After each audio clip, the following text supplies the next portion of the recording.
Breaking news cinema సెలబ్రిటీలు బడా వ్యాపారులే target గా అనేక మోసాలకు పాల్పడిన తృతీయ జ్యువెలరీ అధినేత కాంతి దత్ చరిత్ర ఇప్పుడిప్పుడే బయటపడుతోంది.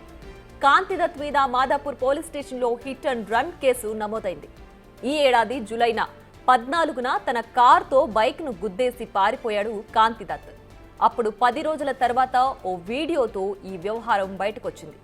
ఇక ఆగస్టులో కాంతి దత్ పై చీటింగ్ కేసు నమోదైంది. ఈసారి అతని కుటుంబ సభ్యులే ఫిర్యాదు చేశారు. ఇక నవంబర్లో ఖతార్కు చెందిన వ్యాపారవేత్త ప్రవీణ్ కుమార్ ను 6 కోట్ల మేర మోసం చేసినట్లు సిసిఎస్ లో చీటింగ్ కేసు నమోదైంది.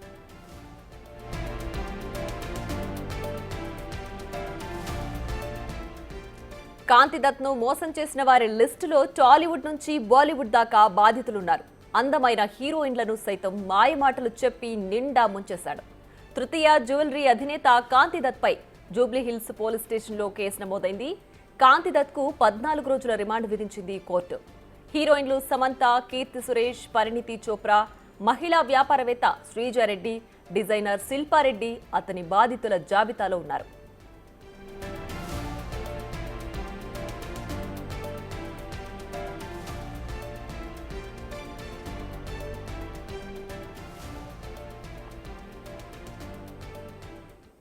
మరింత సమాచారం మా అసోసియేట్ ఇన్పుట్ ఎడిటర్ నగేష్ అందిస్తారు. నగేష్, చెప్పండి, అసలు ఈ కాంతి దత్ ఎవరు, అతని హిస్టరీ ఏంటి, అతని జాబితాలు టాలీవుడ్ నుంచి బాలీవుడ్ వరకు ఉన్నారు, అండ్ ఏం చెప్పి వాళ్ళని మోసం చేస్తున్నారు, ఎలా నమ్ముతున్నారు, అతని పూర్తి డీటెయిల్స్ ఏంటి? విశాఖపట్నం చెందిన కాంతి దత్ బడా పెట్టుబడిదారులను నిండా ముంచాడని చెప్పి జూబ్లీ పోలీసులు దర్యాప్తులో తెలుస్తున్నారు. ఇవాళ అరెస్టు చేసి రిమాండ్ కు తరలించారు. కాంతి దత్ 2021లో సస్టైన్ కార్ట్ పేరుతో కంపెనీ ప్రారంభించాడు. కంపెనీ 1100 బ్రాండ్స్ కలిగి ఉంది.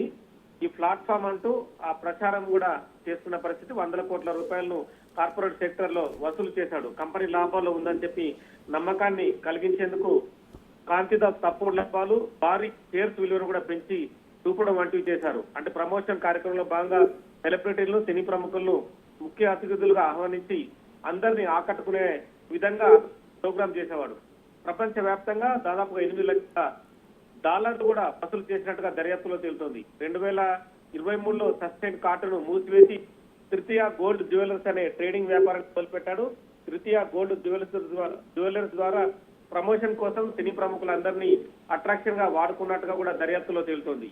ఈ కంపెనీ బ్రాండ్ మార్కెట్ విలువ కూడా పెద్ద ఎత్తున ఉందని చెప్పి ప్రచారం చేశాడు. జూబ్లీకి చెందిన శ్రీజాని భాగస్వామిగా చేర్చాడు.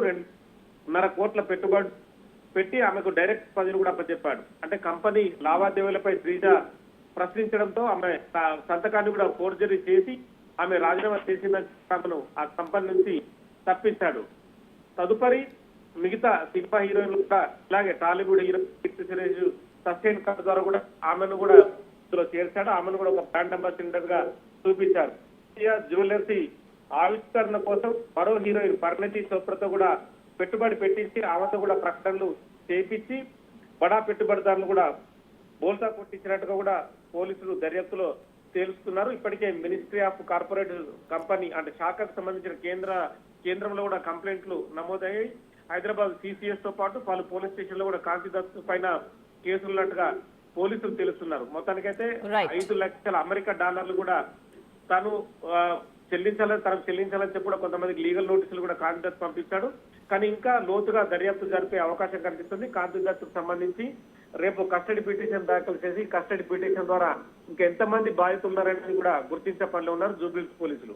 Right Nagesh, thanks for the updates.